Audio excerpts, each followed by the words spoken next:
Brew Strong is brought to you by Blickman Engineering, home of the Riptide. Visit them online at blickmanengineering.com.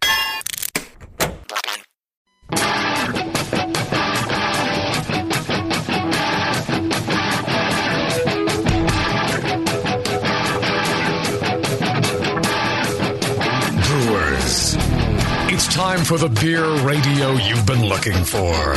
This is the show that dispels myths, tackles the toughest topics, and makes no apologies for geeking out on beer. Hosted by two guys that drink before they think, Jamil Zainasheff and John Palmer. This is Brew Strong.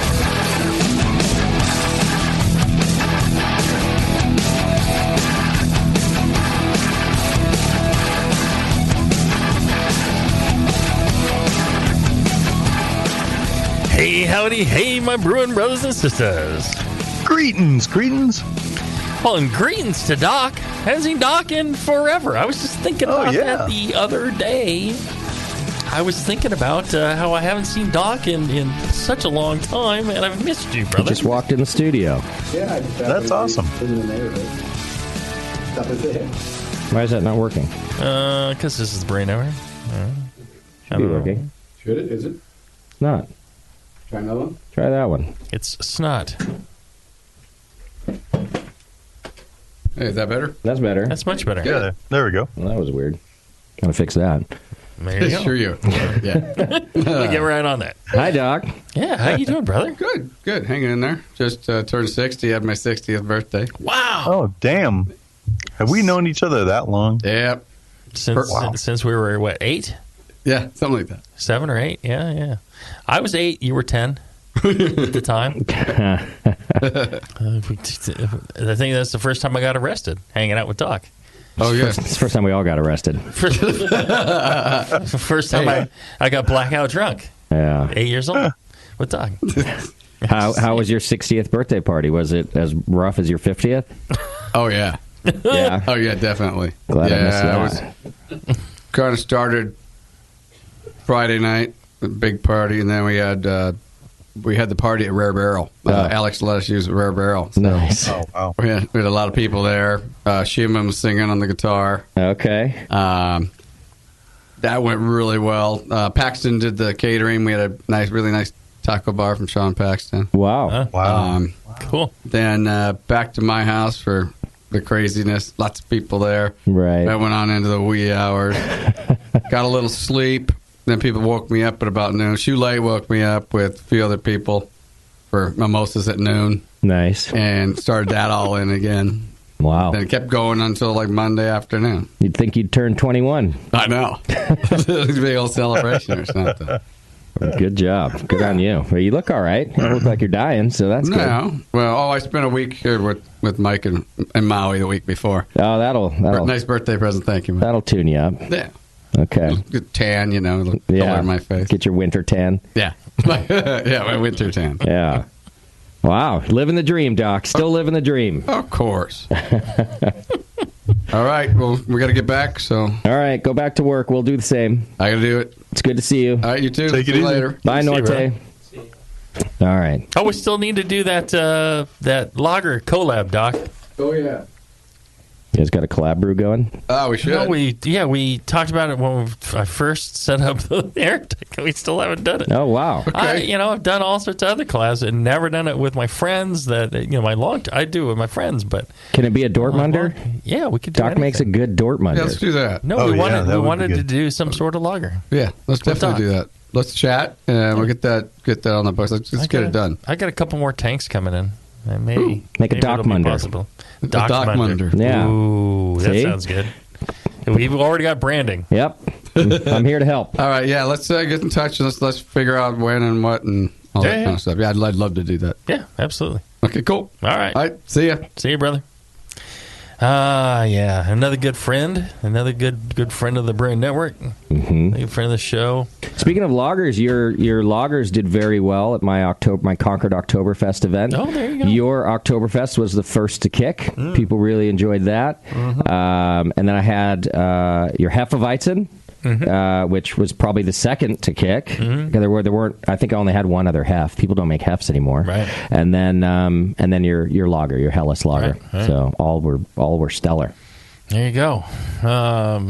Styles that people really don't want to buy but once a year. Right. And I was like, I'll take. You told me what you had. I said I want 2 of everything. Yeah. So. Oh no, it's fun being able to produce those beers. I really love, I'm still, people say, oh, do you homebrew? I'm like, well, I know the question is, at home, are you using a little system to make beer? And generally the answer is no, but I'm still a homebrewer at heart. Everything we do is really mentally homebrew related at Heretic. We, are constantly, coming up with new things and crazy things and trying weird things that may not work. We do all those things. We homebrew just on a much larger scale, and we have a license to sell it. I hear you. So that's I still love that aspect of the business. I don't like the business aspect of the business. But I really love the creative side and the fixing things around the brewery. I'm fixing things around the brewery all the time, building new things. It's like the Winchester Mystery House of breweries, where it's like, keep building. So we're constantly adding tanks and fixing things and changing things around. Because that's what I love to do. I love tinkering with the equipment. And I loved, tinkering with the recipes and creating new things. That was always my passion, and that's why I homebrewed, and that's why I still consider myself a homebrewer. I'll be a homebrewer up till the day I die. Another person that's like this that loves tinkering and engineering and creating things and making things better, it's our friend John Blickman. Yes, the inventor himself. BlickmanEngineering.com. You'll see their equipment sold by the vast majority of homebrew shops because it is the best. They have, the best engineered, the best produced equipment out there, and they've got everything from the more cost-effective or cost-conscious anvil brewing equipment to the pro-level, larger systems. They do everything and in between, and they're constantly innovating and creating new stuff. And the most important thing, if you're listening to the show, you're listening to the show for free out of the good graces of John Blickman and Blickman Engineering. They take a portion of those profits and they use that to pay for this show, so you don't have to. And they've been doing it for damn near 10 years. Yep. I think one of the least things you could do is reach out to them. Send an email to feedback at BlickmanEngineering.com, and it goes straight to John Blickman, by the way. I made him set that email address up because I said it so much. And, you send that, and he gets that email, and just a thank you, just like, hey, thanks for being part of quitting your job as a engineer at Caterpillar and doing this homebrew thing and changing how homebrew equipment's done and how homebrewing's done, and thanks for sponsoring the show. And a little email. That's all I ask. You don't have to buy anything. You don't have to, but check out their website, and email John Blickman and tell him how much you appreciate it. I think that is small cost for how great we are. He really does appreciate it. Strong. He does. He loves hearing from people. It makes him feel good. It'll keep him suckered in on paying for the show. I'm just saying. Let's keep that rolling. Let's see how many more years we can do this before he figures it out. We have to find a different sponsor. Yeah, keep going. Yep. Speaking of keeping going, we last show had delved into the topic of barrel aging. It's a big topic, so we split that up into multiple shows. And last week, last show we left off at sour beer recipe design, and we had talked about how you would do that to maximize. We talked about the objectives of barrel aging. We talked about possible beer styles that you could use. We talked about how you're getting flavor development, and then we got into the sour recipe. So if you're interested in any of that, go back to the previous show. Today we're going to start off with Jay-Z's Medical Corner. You want to do Jay-Z's Medical Corner? All right. I will tell you. So, and now for Jay-Z's Medical Corner. So a year ago, this is right now, we're October 23rd today, 2019. A year ago in November, I was in Japan. My legs swelled up just massively, just freakishly, kind of for no reason. Wow. Otherwise known as edema? Yeah, I kind of got the swelling to go back down. I elevated my legs, and when I got back, the swelling was still there. I got back to the U.S., went to the doctor. Doctor was like, "Oh, put on some compression socks. Stop whining." And I'm like, "No, it's more than that. This is something weird." And she just kept insisting on that, and so I put on compression socks, and it squeezed blood out of my legs. Oh, I'm wow. like, this is not right. That's not normal. No. And so she kept blowing me off. I was just like, I need to see another doctor. If you're not going to do anything, I need to see another doctor. This is actually something serious. So another doctor, he was like, nah, compression. I'm like, no. Finally convinced him to run more tests. Finally, they did a CAT scan. They saw these lumps on my lung, my heart, and that's also what was, and I was telling them there's lumps in my leg. They scanned it for blood clots and all that. I'm like, there's lumps in my legs, and it was lumps across the lymph system. So it turns out I had this thing. They had to do a biopsy through my lungs to these things called granulomas to prove that it was sarcoidosis. Well, sarcoidosis is a immune system disorder that they don't know how you get it. They don't have a cure for it because very few people get it. And for most people, it doesn't do anything. So 0.07% of the population actually gets it. Of those, 20%, it actually affects their lung and their heart. The problem is when it affects your lung and your heart, it can kill you. So I started coughing. I started becoming weak.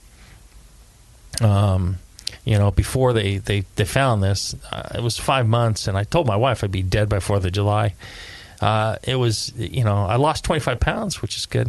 But then, so it'll kill you. It forms these things on it damages your lungs, your heart. They're just like cysts that form? Granulomas. It's So the thing is, they didn't know if it was lymphoma or, the sarcoid. Luckily, it was sarcoid. And out of those people that actually have something affect them, 80% of them, within 2 years, it kind of burns itself out and it goes away. I may be in that group that it lasts forever. If it lasts forever, then it kills you in 5 to 10 years. Part of the problem is they don't have a cure for it. They just give you massive amounts of steroids. Not the good steroids that build muscle, but the ones that cause muscle wasting, make you fat and cause roid rage. So So I've been on steroids for 6 months, and it's shrunk down those granulomas. So my legs went back to normal pretty quick. I stopped coughing pretty quick. So I started feeling really good, about 2-3 months in. And I was telling my wife, I'm going to go diving again. Everything's great. I actually feel like normal for the first time in a long time. And then the shaking started. So the neurologist isn't really sure of why I'm shaking, but I have this whole tremor thing going on, and then my head snaps to the left every once in a while, and it's a whole girls involved. Boy, oh boy! No, it's a whole new thing that I went to the head of neurology, and what he said was, I don't know. Literally, nice. That's what he said. Nice. Doctors are useless. I don't know. That's why I never go. And then he's like, well, I can give you drugs. That's why you go. And I'm like, oh, all right. So last time I went, they wouldn't even give me drugs. Yeah, they're cutting back on the drugs, seriously. So all those junkies are ruining it for the rest of us. Exactly. Go ahead. So they give me drugs to, try and help with that, but the problem is, it just makes you, forgetful, and I'm having troubles with my short-term memory and a couple other things. But I look at it this way: I'm alive. I'll take that. That's a win right there. You got that going for you. Yeah. Yeah. So, boy, oh boy. It's just been a mess. Since last November. Mm-hmm. And then it's all sorts of shit's happened. My sister died unexpectedly, all sorts of crap. It has been a rough year. It has been a rough last 11, 12 months. Yeah. But, again, I'm alive. Right. What more are you going to ask for? And we'll see what happens. We're tapering off the steroids now to see if the sarcoid's gone or whether it's going to stay for the rest of my life or whatever it's going to be. If somebody could guarantee me 10 years, I'd take it right now. So, we'll see. Okay. But, that's what's been going on with me. And it just makes it really hard for me to talk or, it just wears you out. All the shaking and all the other shit just kind of grinds you down to... And then, the freaking steroids. So I had lost 25 pounds, which I was like, hey, at least if I'm going to die, I'm going to die looking thin. You have that open casket after all. Exactly. Well, I can fit in the casket. Yeah. I won't have to get the extra large. And then, save my family some bucks. And then, they put me on these drugs, and then the shake and all this, I picked up 30 pounds. I'm like, God damn it. Can't win. Right. My skin's getting so thin that every time I'm just scraped, I start gushing blood. It's just amazing how thin my skin has become. Also, the steroids do that. It's meant to shrink tissue, and so it causes muscle wasting. I'm much weaker than ever. It's hard. All the construction things I used to do out in the brewery, it's getting harder to do any of them. Right. So, well, you can't croak yet because I can't support your family just yet. There you go. I've made you that promise. All this work for free that will pay off when you die. I remember that. I'm glad you remember that. I need a little more time. Right. I'm thinking your kids are out of college, I hope. Yeah, I'm thinking though they support themselves now. The bills are going down. Okay, so it's got Liz to worry about. I think. Emotional support. Yeah, there you go. I'm good at that, I guess. Yeah. Well, we are here for you. Yeah. Right. Yeah. So that's good to get that out there. Get that. I don't even know what to tell people. Yeah, he's better at it. 'Cause I'm like, I don't know. He has some rare condition that only exists in a weird country, island, somewhere else. I never know what to describe it as. So I'm glad you got that out. Sarcoidosis was the first one, and then they have no idea what the other one is. But it's probably something. I got all sorts of shit going on. And so they whatever. Okay. It's fine. I don't mind sharing with people. All right. Whatever. And plus, it makes it less weird. I'm standing there, and all of a sudden I look left. You know what's going on. Yeah, okay. My cat does that a lot. There you go. Well, maybe your cat and I have the same thing, John. Liz mentioned that to me, but I didn't understand her. When you went up on stage for your presentation at GABF, she's like, I have to sit on his left. It's a thing for him. And I was like, what thing for him? Oh, I guess maybe she was thinking if my head jerks left, well, right. It won't look so weird. That's what I'm thinking. But it's like the way she said it, I was like, what? He now has some weird phobia about... Because she didn't really elaborate. Well, but then it makes it look like I'm, just looking at her really quick, like, what the hell did you do? Right. Yeah. But if I looked away and, like I heard some noise or something and... Yeah, whatever.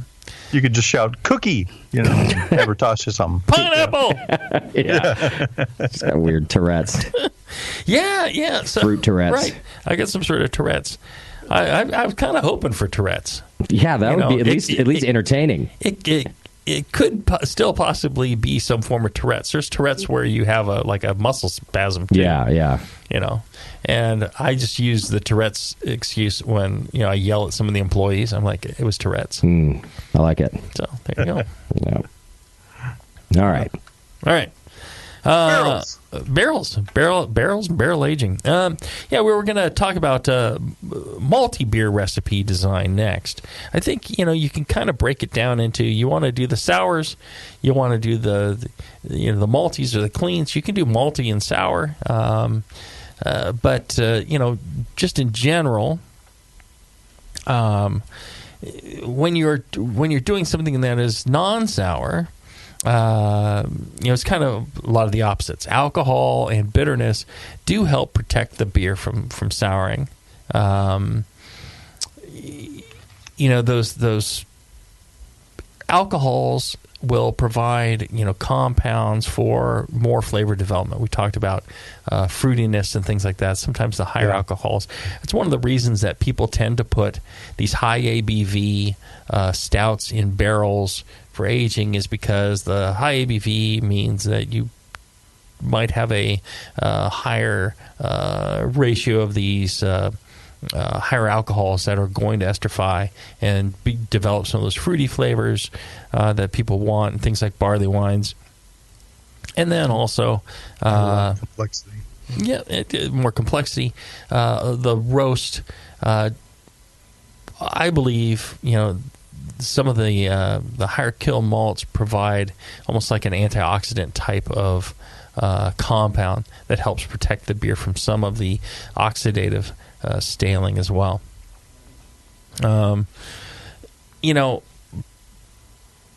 Like anything, and we talked about this some in the previous show, it's always going to be barrel dependent. If you're using a fresh oak barrel, you're going to get oak really quick unless it's a larger barrel. And even then, you can get too much oak before you can start extracting some of those caramel and vanilla flavors.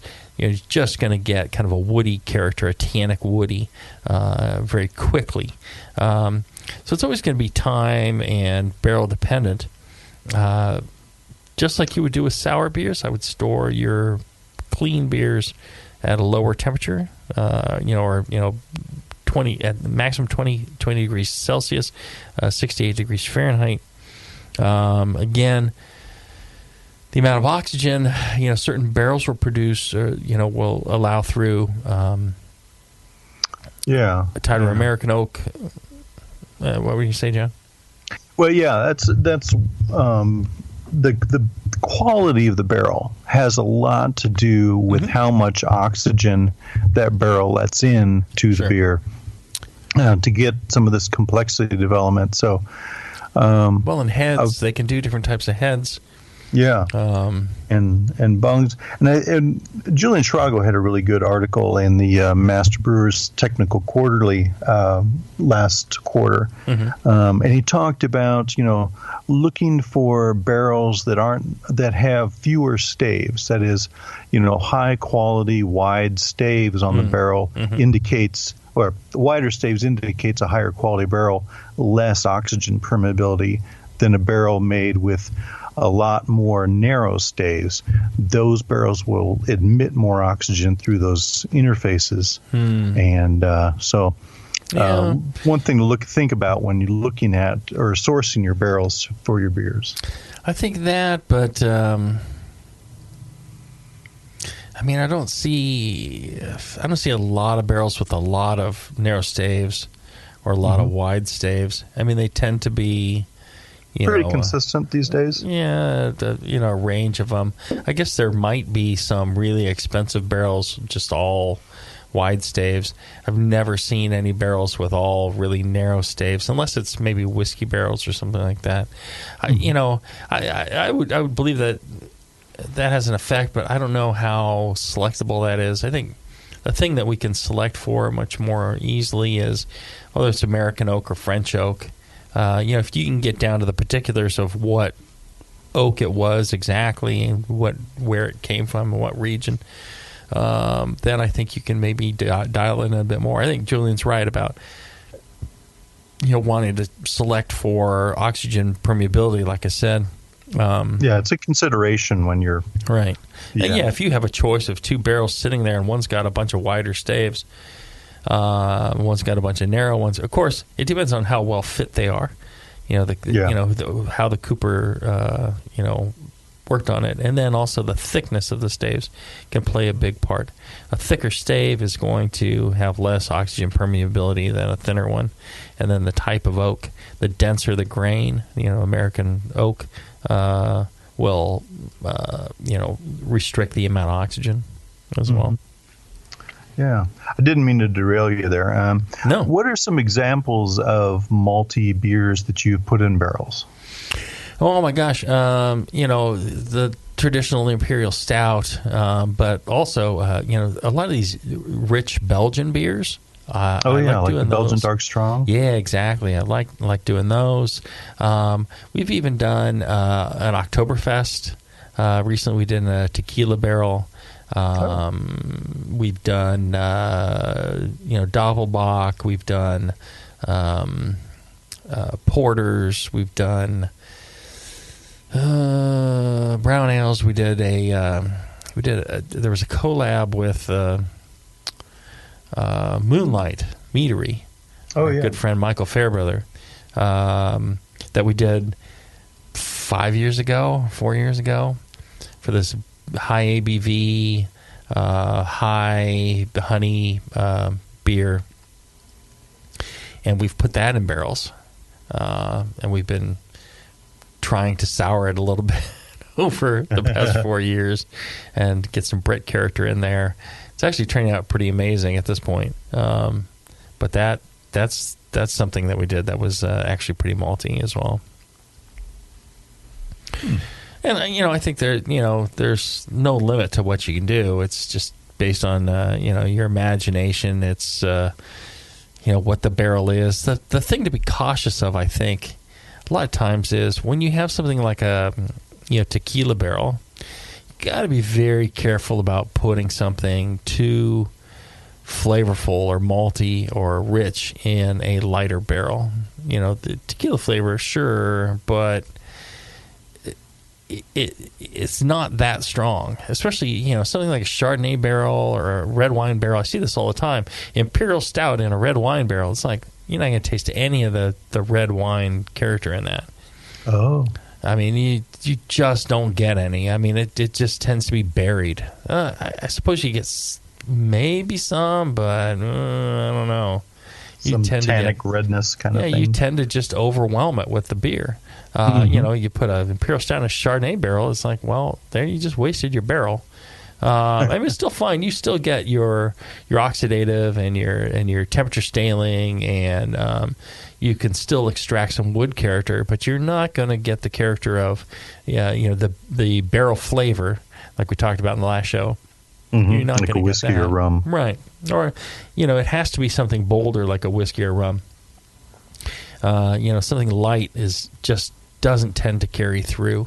So you just need to be careful about what kind of beer you're going to put in. You put in a light lager and something like a Chardonnay barrel. Oh, okay. Well, then you can get some of that Chardonnay fruitiness, some of that Chardonnay sulfur, some of that oak, and that could go very nicely with Munich Helles or something like that. I just wouldn't put in an intense Imperial Stout. All right. I think we've run long. Why don't we take our first break? And when we come back, we've got more barrel information for you. We're going to talk about the types of barrels that you might be using right after this. Hey, it's Kaylee Cuoco for Priceline. Ready to go to your happy place for a happy price? Well, why didn't you say so? Just download the Priceline app right now and save up to 60% on hotels. So whether it's Cousin Kevin's Kazoo Concert in Kansas City, go Kevin, or Becky's Bachelorette Bash in Bermuda, you never have to miss a trip ever again. So download the Priceline app today. Your savings are waiting. Go to your happy place for a happy price. Go to your happy price, Priceline. Are you looking for a simple brewing system that's great for all grain brewing, but everything on the market seems to be full of compromises? Blickman Engineering has the answer. The Blickman Brew Easy All Grain Brewing System. The Brew Easy is a complete system with easy upgrades and a beautiful compact design, perfect for any size brewing location. At its core, the Brew Easy is built on 2 gorgeous Blickman Boilermaker brew kettles, a high-temperature March pump, and either a top-tier gas burner or the new Boil Coil electric heater. The Brew Easy adapter lid allows the pots to stack on top of each other, forming an efficient, strong, and compact brewing setup that comes in 5, 10, and 20-gallon batch sizes. Upgrade your Brew Easy system with full automated control by adding a Blickman Tower of Power temp controller, and make moving around easy with the Blickman Kettle Cart. The Brew Easy is modular. If you already own a Boilermaker kettle, you can build your Brew Easy by purchasing just the modules you need. The new Brew Easy all-grain brewing system. See it today at BlickmanEngineering.com and brew with Blickman quality on your new Brew Easy.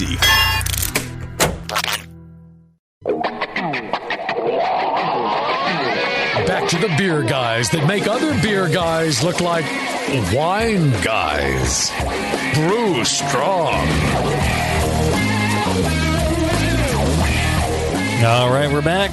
We're talking barrels and barrel aging and everything barrel goody-wise. Yeah. Yummy stuff.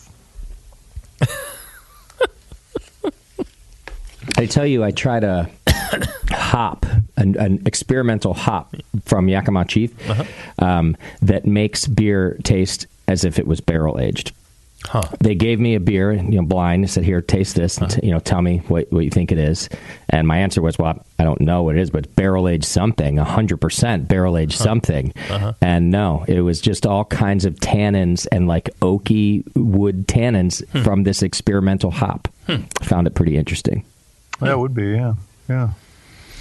It's amazing what they're doing with hops these days. I mean, I was just up at Yakima Chief for the harvest, and we got a chance to go through the experimental fields, and a lot of these crosses have been, Jason Peralt's gone through and tagged them with yellow ribbons, something to keep an eye on, as they go forward. And it was really fun to rub some of those hops and see what interesting, herbal and fruit flavors that they're coming off those. I think it's fascinating as well, and would love to try a lot of that stuff.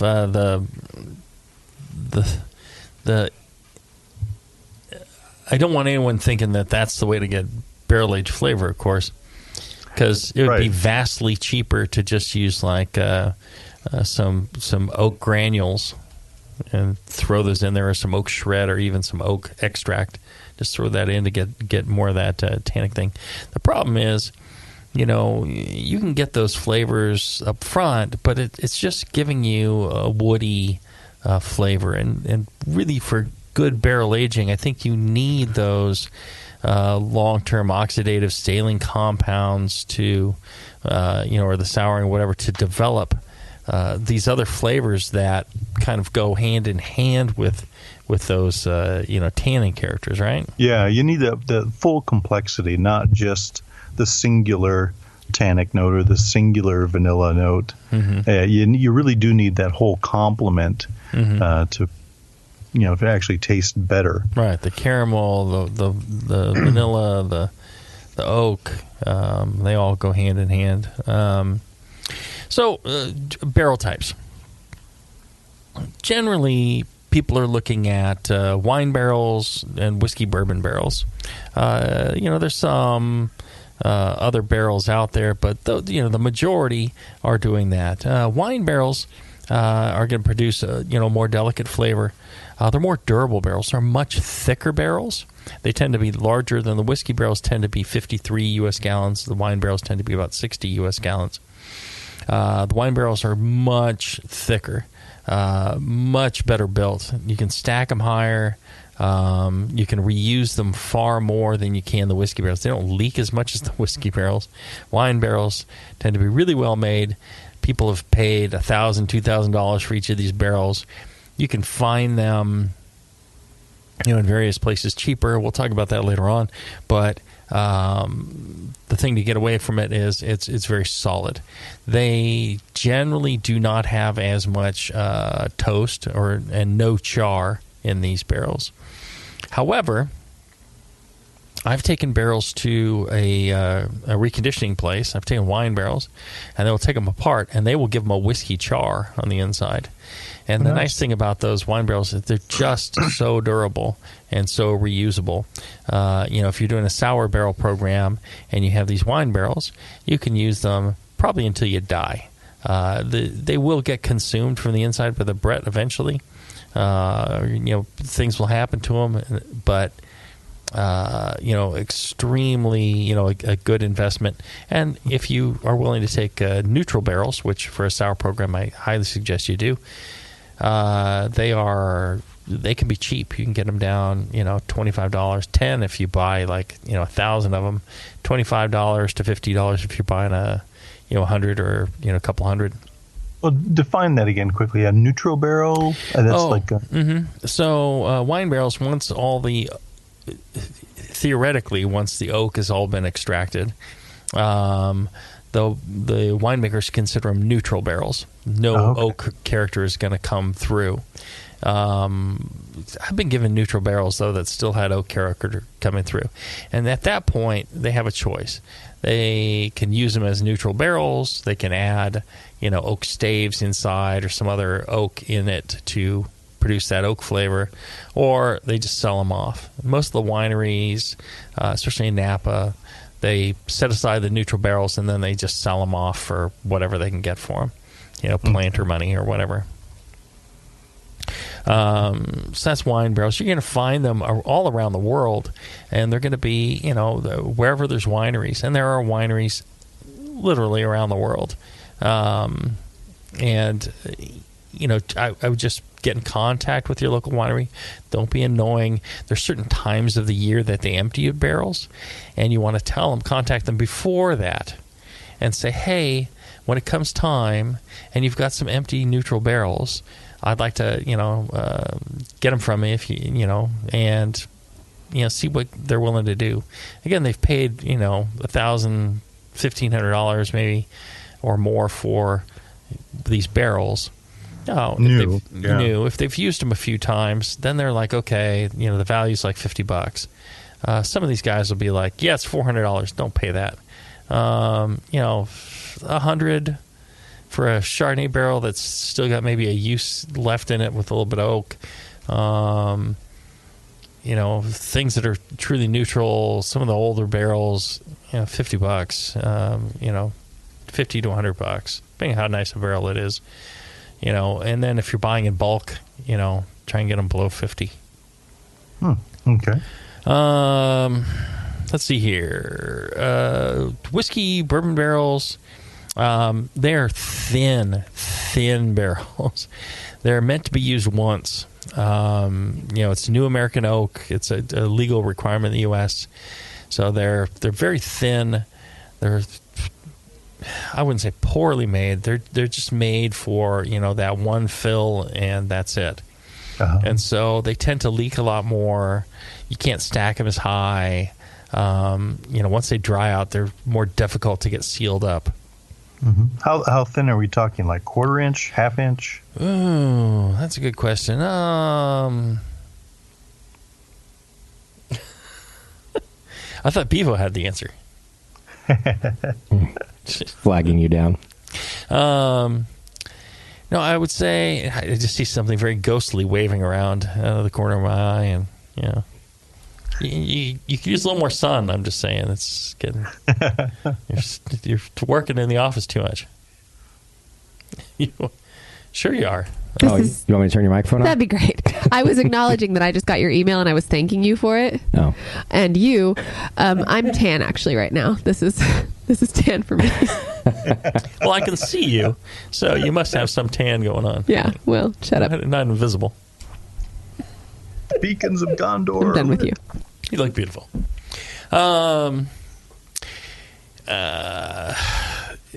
What was I talking about? They're thin. I thought Bevo had the answer, but apparently she did not. Yeah, I would say, yeah, it's in that, at least it's more than a quarter. It's 3/8 half inch. And then the wine barrels, they're 3/4 or so. I mean, they're pretty thick. Yeah. It's the reason why you make like Adirondack chairs out of wine barrels and not out of whiskey barrels.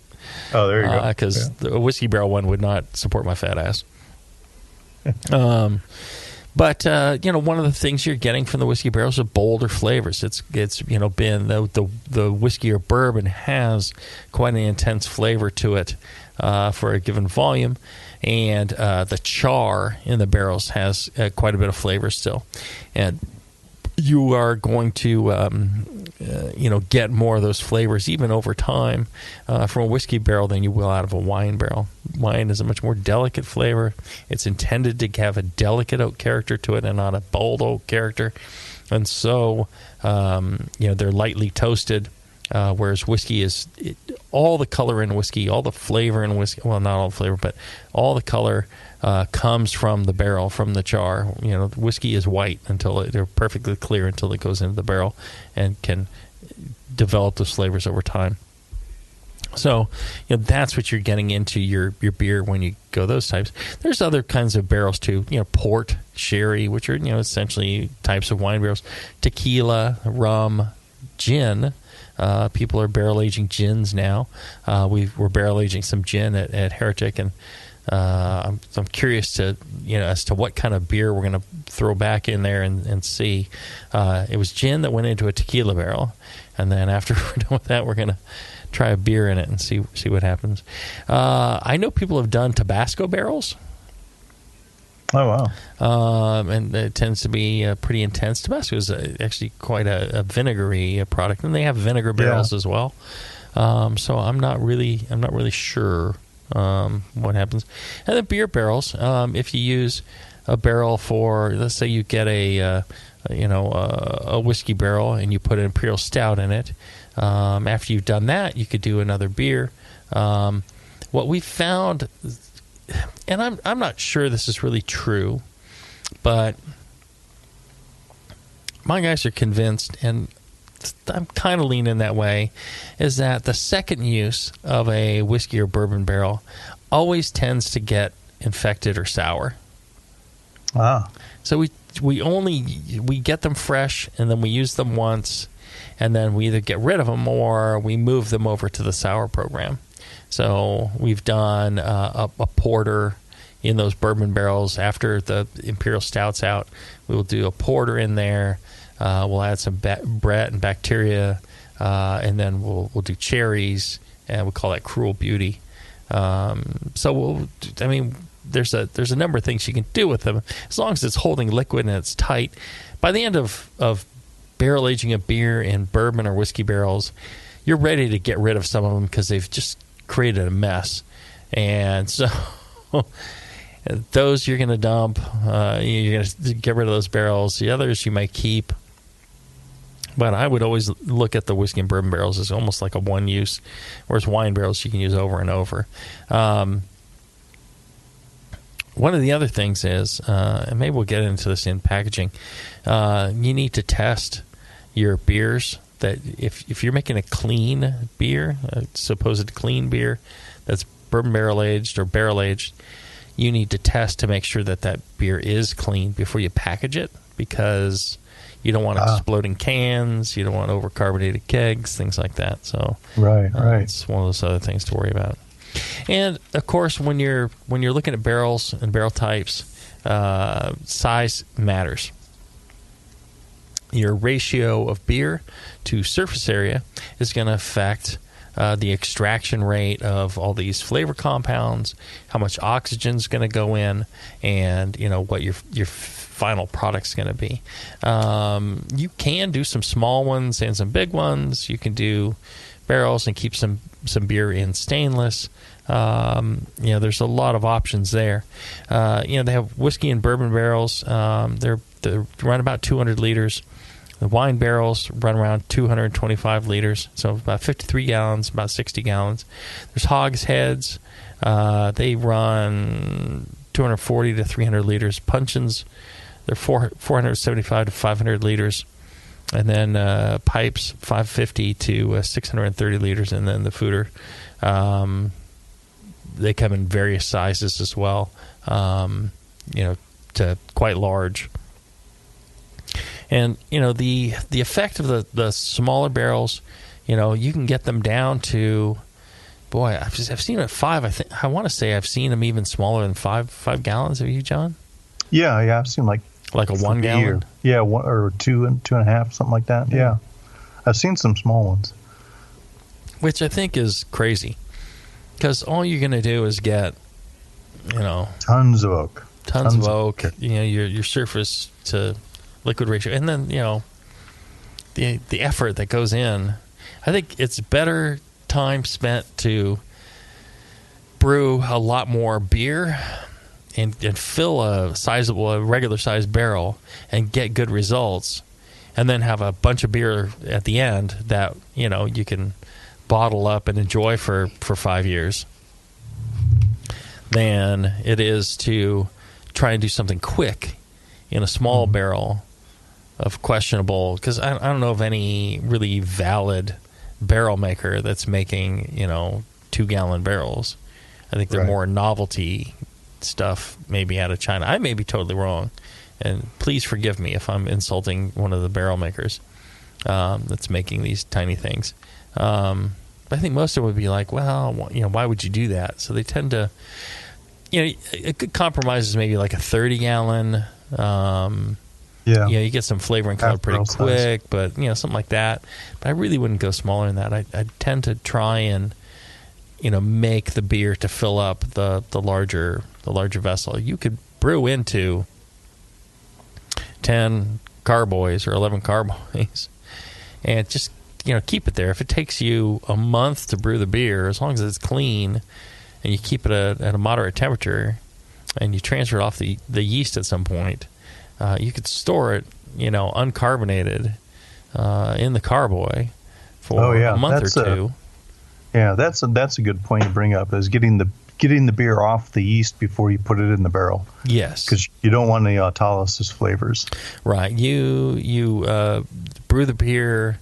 You let the yeast settle out, and you transfer only the beer to the vessel. If you're going to add any more yeast, it needs to be something like Brett, or organisms. It could be bacteria, because if you just transfer all that yeast in there, it's going to die, become meaty.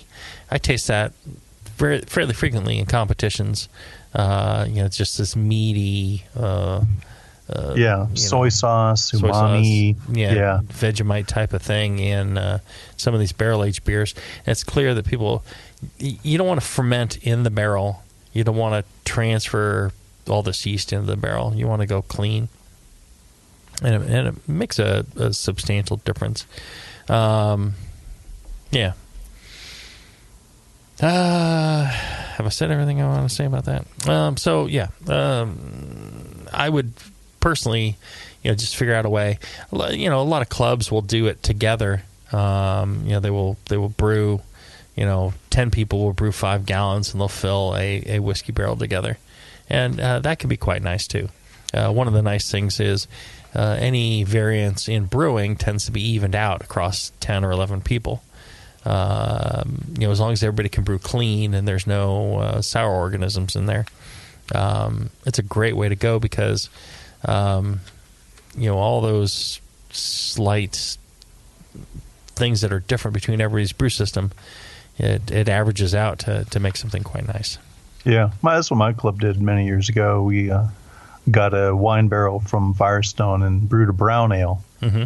And very nice, wood-aged brown, just the wood character on top of the brown ale gave it a nice dimension.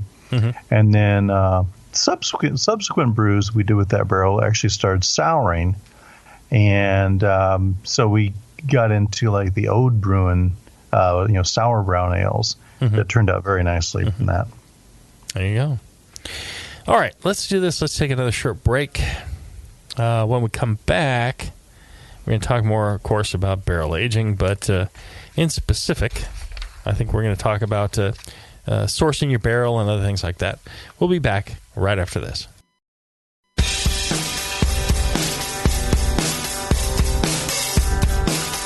to your hosts, Jamil Zainasheff and John Palmer. Putting the testicles in technical. This is Brew Strong.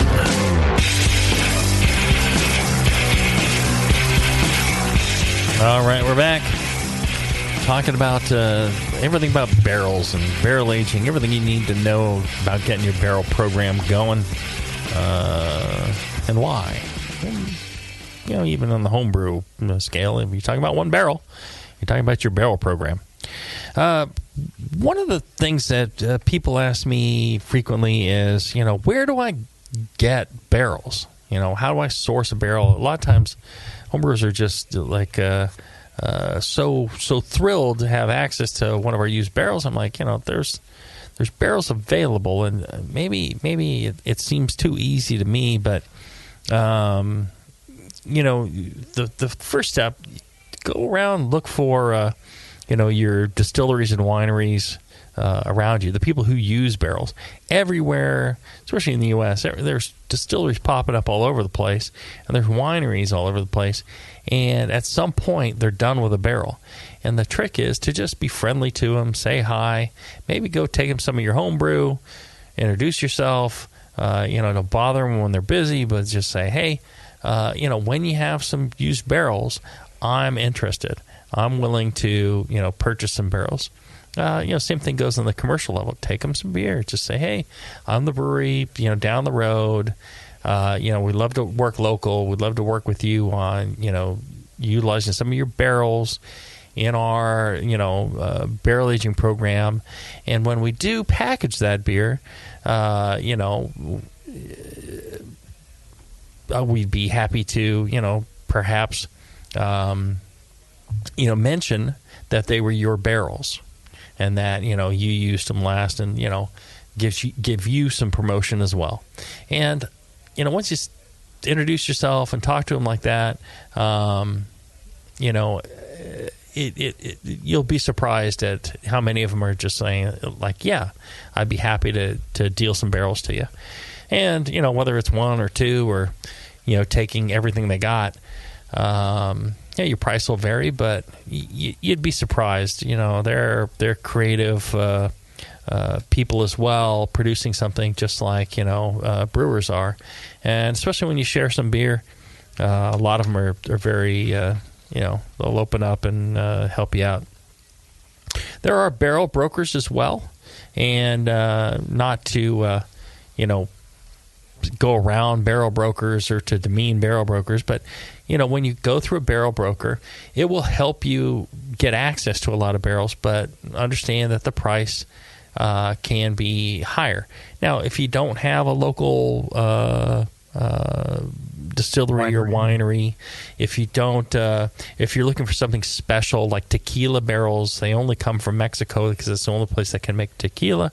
Now you can get agave barrels, but you can't get truly, you know, tequila barrels unless they come from Mexico. Some of those things can be hard to find. You really need to go through a broker. But if you're looking for wine barrels, distillery barrels, look locally. I prefer a local source, one, because it tells a nicer story sometimes, most of the time, or you know, and it's generally cheaper. Your transportation is much less. It's very expensive to ship barrels. They only fit maybe 4 to a pallet. Depends on the size of the barrels.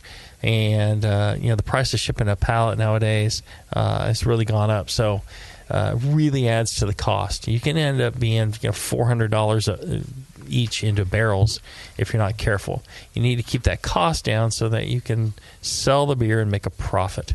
You know, if you're commercial, or if you're homebrewing and have tons of money to throw away, then, well, it doesn't matter. But what should people look for in the quality of the barrel that they are purchasing? That's an excellent question. So if you're looking for cheaper barrels, you know, sometimes you're going to possibly run into problem barrels. Doesn't mean that they're not necessarily worth buying or taking, because a lot of the problems can be fixed. there's a few things you should look for that just are more of a pain, and probably preclude you from taking that barrel. Moldy smells. Open the bung, sniff inside. If you smell mold, or take a flashlight, always take a flashlight and look inside if you're inspecting barrels. If you see mold inside, it can be fixed, but it's going to take you money and time. If you're getting the barrel for like $5 and otherwise it looks good, you might take a flyer on it. Mold is not necessarily the problem to beer as it is to wine, and it's really no problem for spirits a lot of times. Once you get rid of it, the flavor doesn't necessarily go into what you're doing, but it's just something to watch out for. If it's in a lot of mold and has a really pungent aroma, I'd skip that barrel. Beetle holes. Now you'll see these on the heads and around the heads. Small. There's a boring beetle that comes out every May to July in the United States. Oh, you mean like Ringo? Yes, and it will play on the drum heads of your barrels and make a whole bunch of little holes. They lay some eggs, and these will eventually cause leaks. It may actually be leaking. If you see any beetle holes, just skip those. Again, it can be repaired, but you want to skip it. Untreated water.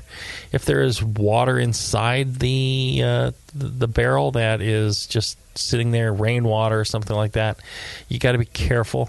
Again, that can cause all sorts of bacteria and mold. Generally, what you want is a compound of essentially Camden and citric acid that will preserve it. Another one is to look for cracking staves. So these staves are bent, and sometimes they will split. They still hold water, but they will pop and they will crack across the stave. And this is something you want to avoid, because that's going to become a really weak point. If you're stacking a lot of the barrels, these can pop.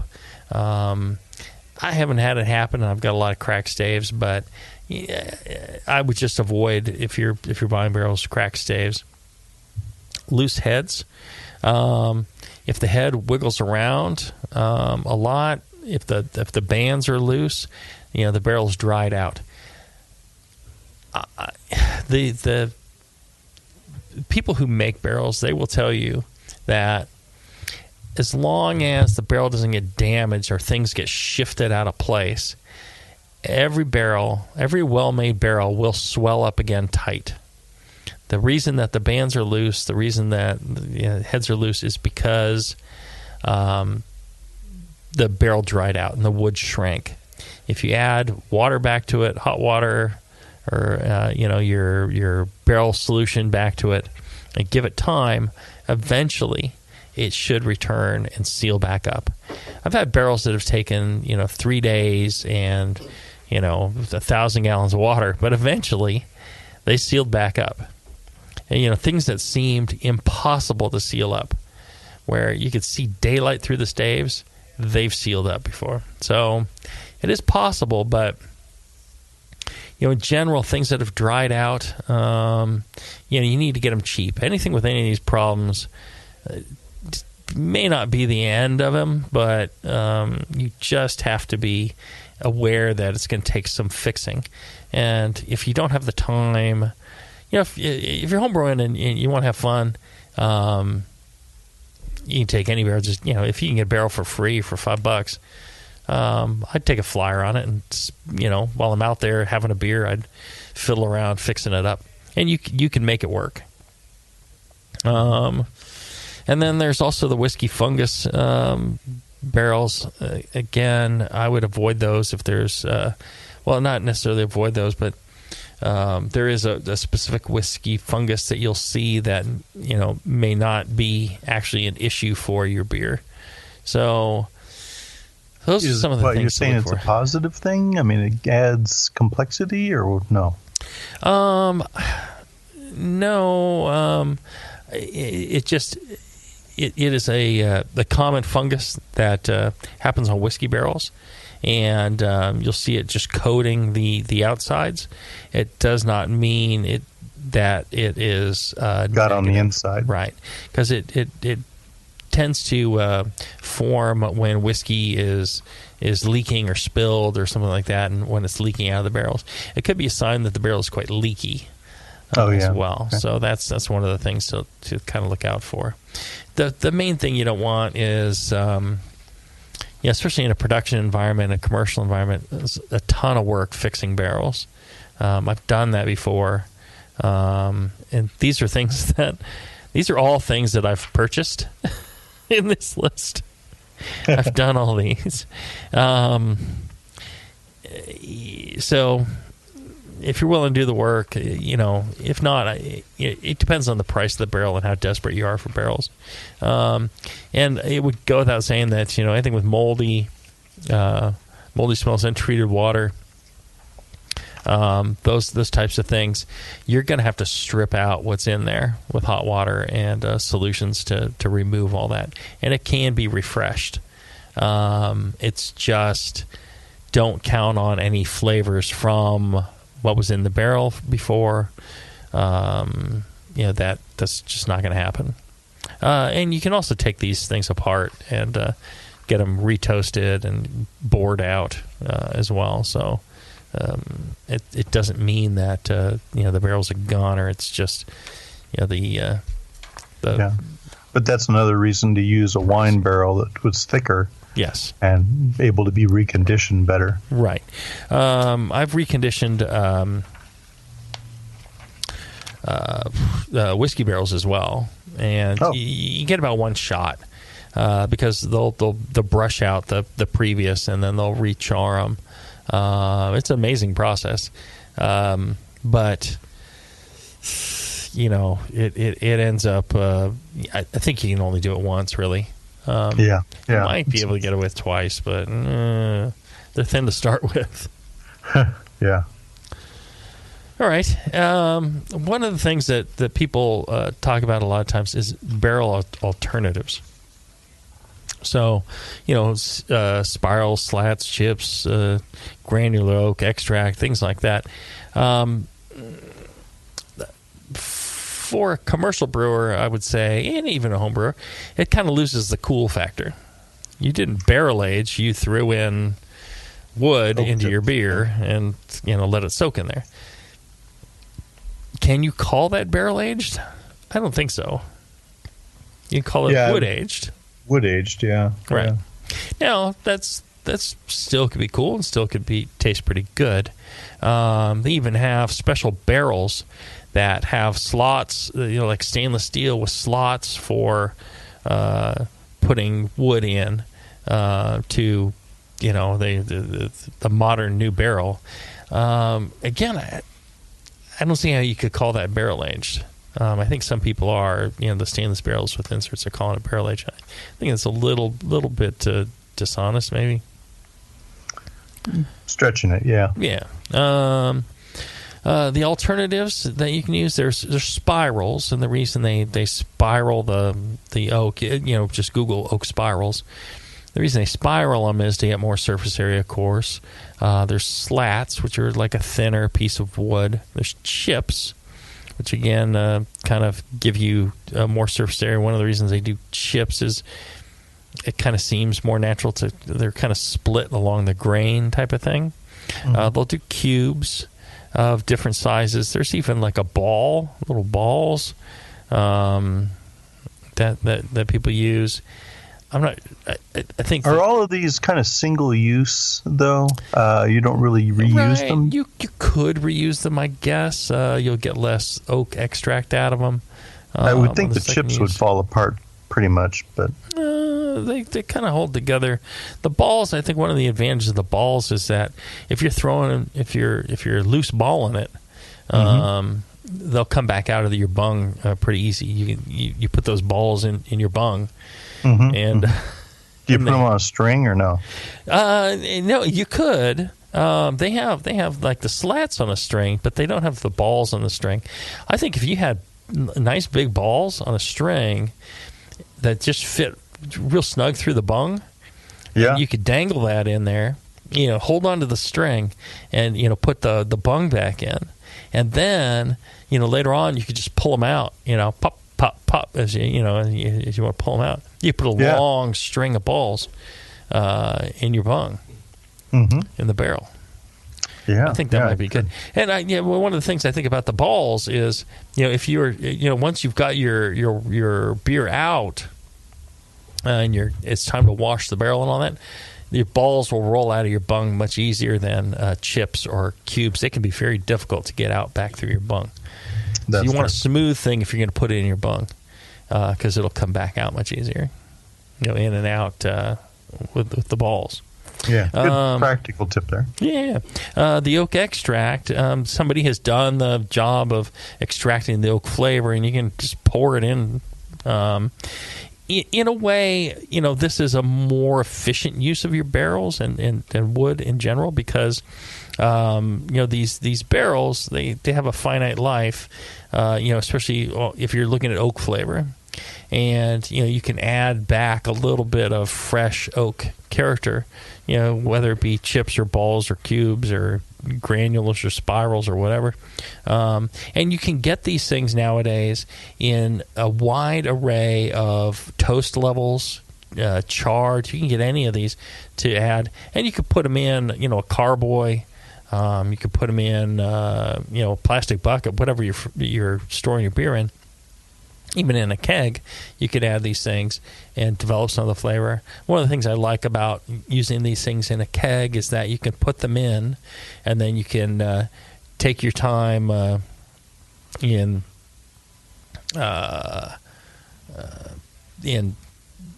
tasting them. Weekly, pour yourself a little bit and see how that flavor is developing. One thing I need to say is wood soaked in spirits. It's not the same as a barrel. All the time you're like, well, I'm going to soak some oak. I've been soaking oak cubes for a week in bourbon, and now I'm going to add them to my beer, and that's going to somehow be. I'm like, you might as well, and we've talked about this before, you might as well just pour the bourbon in. I don't think that you're going to get the true character of a barrel, that's been sitting for 5 years or 10 years.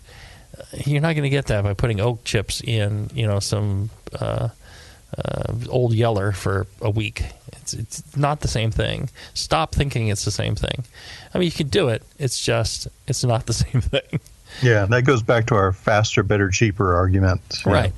I had a supplier